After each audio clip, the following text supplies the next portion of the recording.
여러분, 연끌족이 줄도산할 수 있다.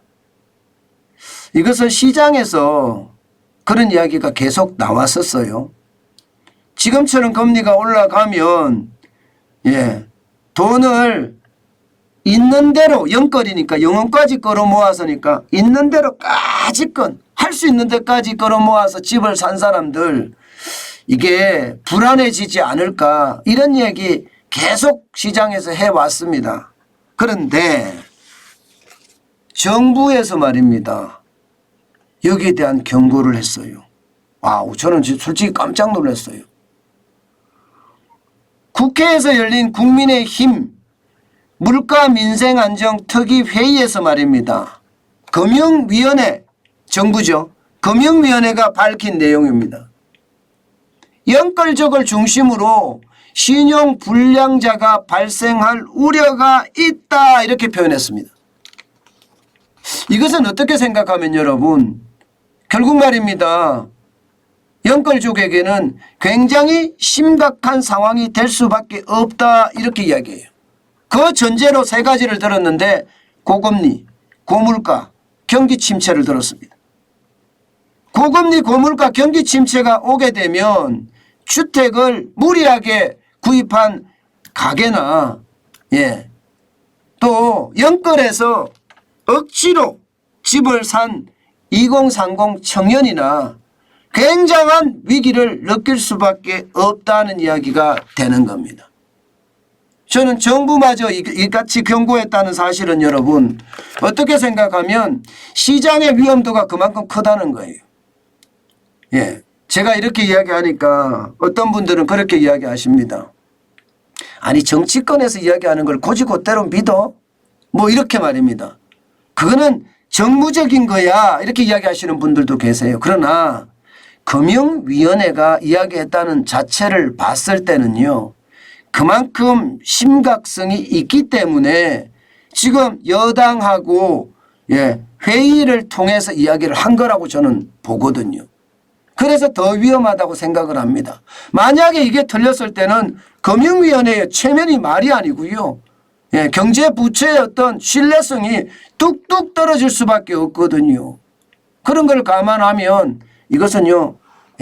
지금 우리가 정부의 경고 자체가 그만큼 위험 속에 빠져든다 이렇게 얘기할 수 있는 겁니다. 여러분 지금 연끌족이요. 금리를 계속해서 인상을 하게 되면 이 변동금리가 계속 작동을 해요. 여러분도 알다시피 지금 우리 기준금리가 1.75%입니다. 작년 8월, 11월, 올 1월, 4월, 5월 이렇게 연속적으로 금리를 올리는 바람에 지금 대출금리도 연속적으로 계속 올라가고 있습니다. 지금 실질적으로 올린 게 0.25%를 5번 올렸단 말입니다. 5번. 5번 올리면요. 0.25% 올렸을 때 여러분 대출금리, 대출한 사람들의 연간 부담액은 3조 3천억 원이라고 하거든요. 3조 3천억 원. 그러면 이게 5번이 됐으면 어떻게 될까요? 이게 적어도 16조 5천억 원이 늘어났다는 거 16조 5천억 원이. 그럼 16조 5천 원이 어디서 늘어났느냐? 고정금리는 고정금리대로 계속 갔을 거니까 문제가 없지만 변동금리에서 다 늘어났다는 거 아니에요. 변동금리에서. 변동금리가 77.3%나 전체 대출 중에 77.3%나 차지하니까 이 변동금리에서 사실은 금리 폭탄이 다 떨어진 거죠. 사실 여러분도 대출하러 가서 보면 아시겠지만 변동금리가 금리가 낮습니다. 고정금리가 금리가 높아요. 그래서 선뜻 고정금리를 선택하겠다 이렇게 하기가 쉽지가 않습니다. 변동금리를 선택할 수밖에 없어요. 그런데 변동금리는 금리가 올라갈 때는 계속 올라갈 수 있다는 사실 이것도 망각한지 사실은 하거든요. 저도 최근에 대출을 받았는데 대출을 받으면서 말입니다. 실제로 그런 일이 벌어졌어요. 저도 변동금리로 받았습니다. 고정금리로 받지 않았습니다.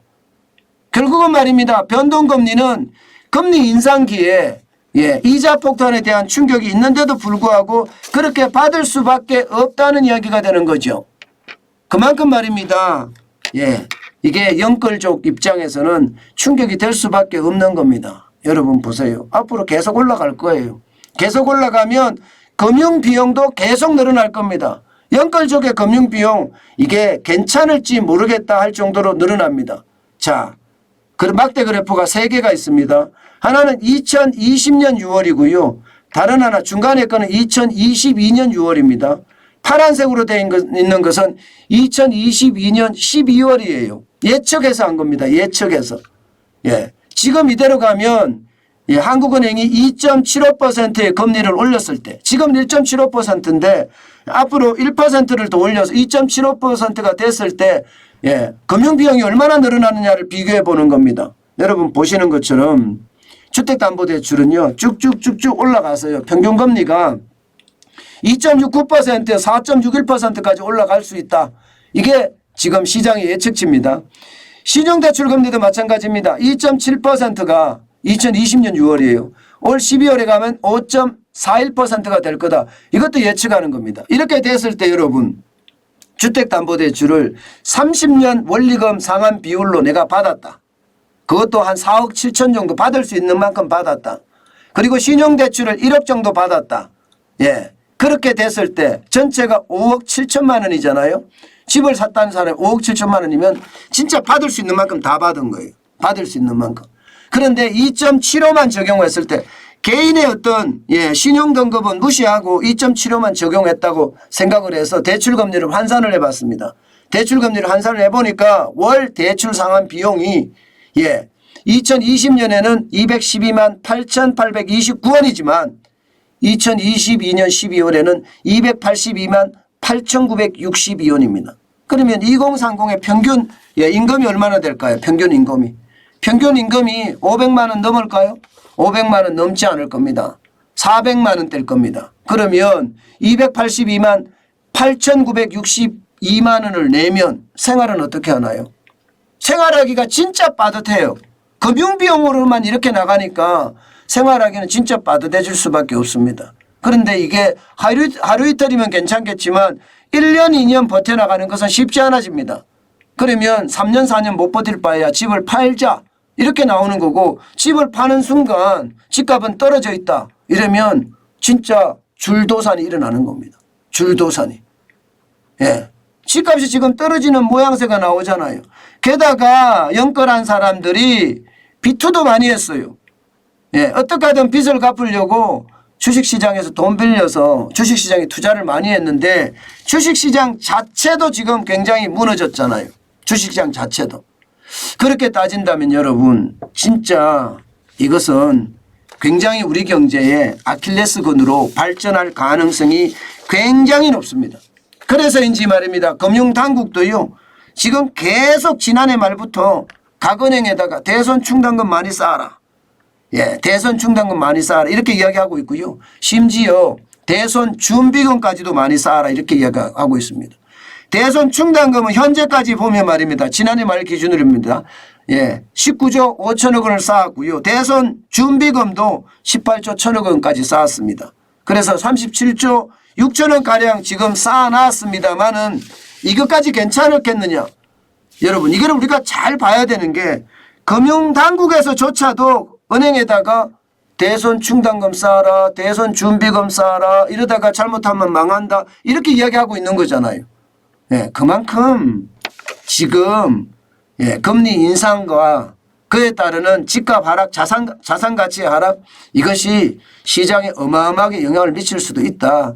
이런 얘기가 되는 겁니다. 여러분 그 어느 때보다 저는 심각한 양산으로 퍼질 수도 있다고 생각합니다. 이렇게 됐을 때 여러분 그 충격의 도는요 우리 경제 전체에 영향을 미칠 겁니다. 예, 우리 경제 전체에 영향을 미쳤을 때 와우 잘못하면 피눈물 납니다. 진짜 피눈물 납니다.